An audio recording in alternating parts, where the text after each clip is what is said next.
बिस्मिल्लाहिर्रहमानिर्रहीम अल्लाहुम्मा सल्लि अला सय्यिदिना मुहम्मदिन नबिय्यिल उम्मी व अला आलिहि वसल्लम। फर्मी-डिराक डिस्ट्रीब्यूशन फंक्शन को हम यूज़ करते हैं और हम प्रोबेबिलिटीज़ फाइंड करने की कोशिश करते हैं। Example 1, in A solid consider the energy levels lying 0.01 in electron volt below the Fermi level. हमने एनर्जी लेवल कंसीडर करना है जो कि फर्मी लेवल से 0.01 इलेक्ट्रॉन वोल्ट नीचे है। What is the probability of this level not being occupied at 25 degree Celsius? Temperature उसने बता दिया है कि 25 डिग्री सेल्सियस के ऊपर आपने इसके ना पाए जाने की प्रोबेबिलिटी फाइंड करनी है। पहले हमने इसकी प्रोबेबिलिटी फाइंड करनी है इस लेवल के अंदर पाए जाने की, और फिर हमने फाइंड करना है कि इसकी प्रोबेबिलिटी क्या होगी इस लेवल में ना पाए जाने की। प्रोबेबिलिटी फाइंड करनी है, उसको 1 से माइनस कर देना है। तो सॉलिड्स जो हैं वो 3 फॉर्म में होते हैं। मेटल्स के अंदर हम देखते हैं कि ये जो येलो है ये वैलेंस बैंड है और जो ब्लू है ये कंडक्शन बैंड है। कंडक्शन बैंड और वैलेंस बैंड ओवरलैप किए होते हैं और यहाँ पर एक फर्मी लेवल भी बना दिया है जो कि डॉटेड लाइंस हैं। डॉटेड लाइंस के ऊपर भी बेशुमार एनर्जी लेवल्स मौजूद हैं और डॉटेड लाइंस के नीचे भी बेशुमार एनर्जी लेवल्स मौजूद हैं। और डॉटेड लाइन जो है वो फर्मी एनर्जी है, तो यानी मैक्सिमम एनर्जी है जो यहाँ पे मेटल्स के अंदर या किसी भी मटेरियल के अंदर पाई जा रही है। और उसके नीचे जितने भी लेवल्स हैं वो सारे फील्ड होते हैं, उसके अंदर इलेक्ट्रॉन्स के पाए जाने की प्रोबेबिलिटी जो है वो मैक्सिमम होती है, और फर्मी लेवल के ऊपर जो इलेक्ट्रॉन के पाए जाने की प्रोबेबिलिटी है वो मिनिमम या फिर ज़ीरो होती है। सॉलिड जो है सेमीकंडक्टर की फॉर्म में भी हो सकते हैं और कंडक्शन बैंड और वैलेंस बैंड के दरमियान बैंड गैप भी मौजूद हो सकता है। ये शॉर्ट भी हो सकता है और लॉन्ग भी हो सकता है। तो नॉर्मली जो सेमीकंडक्टर हैं वो 2 इलेक्ट्रॉन वोल्ट के करीब या उससे कम ही इसका बैंड गैप होता है। इंसुलेटर का जो बैंड स्ट्रक्चर है वो बिल्कुल सेमीकंडक्टर की तरह ही होता है। इनका जो वैलेंस और कंडक्शन बैंड है ये अलग अलग होता है, लेकिन इन दोनों का सेमीकंडक्टर और इंसुलेटर का जो फर्मी लेवल है वो इन बिटवीन होता है, यानी बैंड गैप के दरमियान में होता है। ऐसा लेवल लेना है जो इस क्वेश्चन में बताया हुआ है कि वो फर्मी लेवल से 0.01 इलेक्ट्रॉन वोल्ट नीचे है। इसका मतलब है कि ये जो डॉटेड लाइन है ये फर्मी लेवल है और इससे नीचे एक लेवल है 0.01 इलेक्ट्रॉन वोल्ट नीचे जाएं तो उस लेवल के ऊपर हमने इसकी प्रोबेबिलिटी फाइंड करनी है, और वो फर्मी लेवल से 0.01 इलेक्ट्रॉन वोल्ट नीचे है। तो फिर हमने इसको लिख लिया EI=EF माइनस 0.01 इलेक्ट्रॉन वोल्ट। ये हमने वो लेवल ले लिया है जिसकी हमने प्रोबेबिलिटी फाइंड करनी है और फिर उसको हमने 1 से माइनस कर देना है। और KBT का हमें पता है कितना होगा। KB बोल्ट्जमैन कांस्टेंट है और इसकी वैल्यू 1.38 × 10⁻23 जूल पर केल्विन है। जो इलेक्ट्रॉन का चार्ज है उससे मैंने इसको डिवाइड कर दिया 1.6 × 10⁻19। इससे मैंने डिवाइड कर दिया ताकि इलेक्ट्रॉन वोल्ट के अंदर आंसर आ जाए। तो बोल्ट्जमैन कांस्टेंट की जो वैल्यू निकली है in terms of electron volt वो है 8.6 × 10⁻5 electron volt.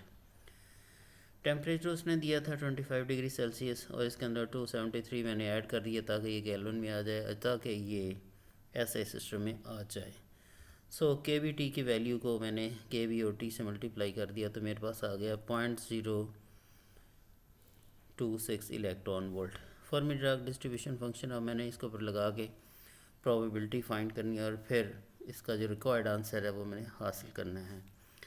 Fermi-Dirac distribution function होता है 1/e⁻⁻ और KBT + 1, और EI की वैल्यू मैंने यहाँ पर पुट कर देनी है, वो है जी EF माइनस 0.01, वो मैंने पुट कर दी और माइनस EF मौजूद है, EF के साथ आपस में कट जाता है और ये फिर आंसर आ जाएगा e⁻0.3846 और +1, और इसको मैंने हल किया तो मेरे पास इसका जो आंसर है 0.59 आ गया।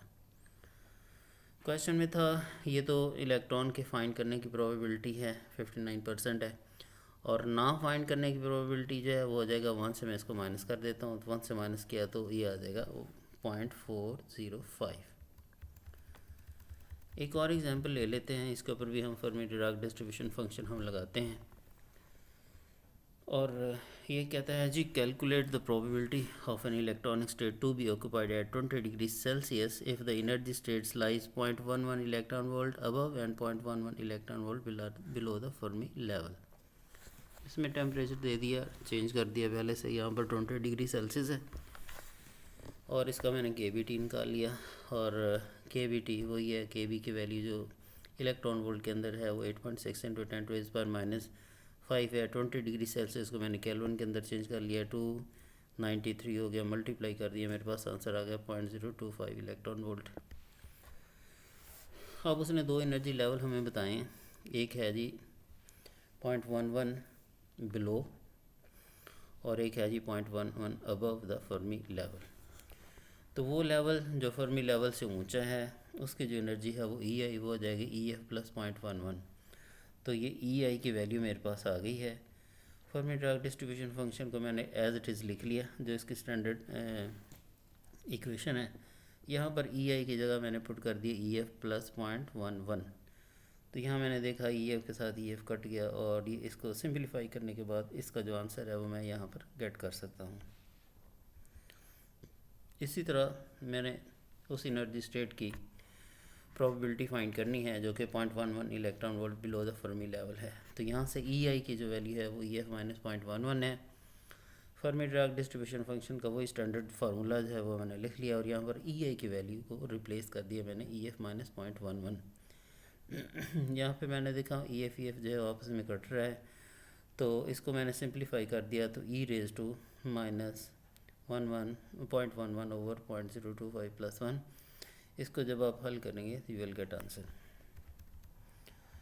एक और एग्जांपल है यहाँ पर दी हुई है, evaluate the Fermi function for energy KBT। यानी इसका जो EI - EF है इसको आप KBT पुट कर दें और ये स्टैंडर्ड इक्वेशन है, EI - EF को आप KBT पुट कर देंगे, 1 आ जाएगा e⁻1 और e⁻1 की वैल्यू है 2.78 और इसके अंदर वैल्यूज़ आप पुट करेंगे तो उसकी जो डिस्ट्रीब्यूशन फंक्शन है और उसकी वैल्यू आ जाएगी 0.269 इलेक्ट्रॉन वोल्ट। एक और एग्जांपल है, कहता है कि show that the probability of finding an electron of energy delta E above the Fermi level is same as the probability of not finding the electron at energy delta E below the Fermi level. यानी Fermi level से ऊपर पाए जाने की, और हमने ये prove करना है कि जो प्रोबेबिलिटी है ऑफ फाइंडिंग द इलेक्ट्रॉन कहाँ पे, एनर्जी लेवल का डेल्टा E ऊपर, is the same as the probability of finding the electron at delta E below the energy level. यानी डेल्टा E ऊपर और डेल्टा E नीचे ना फाइंड करने की प्रोबेबिलिटी जो है वो सेम है। Let us consider the energy level EI above the Fermi level by an amount delta E। तो इसका मतलब है कि वो स्टेट जिसको हम कंसीडर कर रहे हैं वो फर्मी एनर्जी से डेल्टा E ऊपर है। तो इसका मतलब है कि जो EI की वैल्यू है वो EF + डेल्टा E है। फर्मी ड्राग डिस्ट्रीब्यूशन फंक्शन की जो स्टैंडर्ड इक्वेशन है वो मैंने यहाँ पर पुट कर दी और EI की जगह मैंने यहाँ पर पुट कर दी EF + डेल्टा E। तो यहाँ से EF जो है वो कट जाएगा और इसकी जो इक्वेशन बन जाएगी 1 ओवर e⁻डेल्टा E ओवर KBT + 1।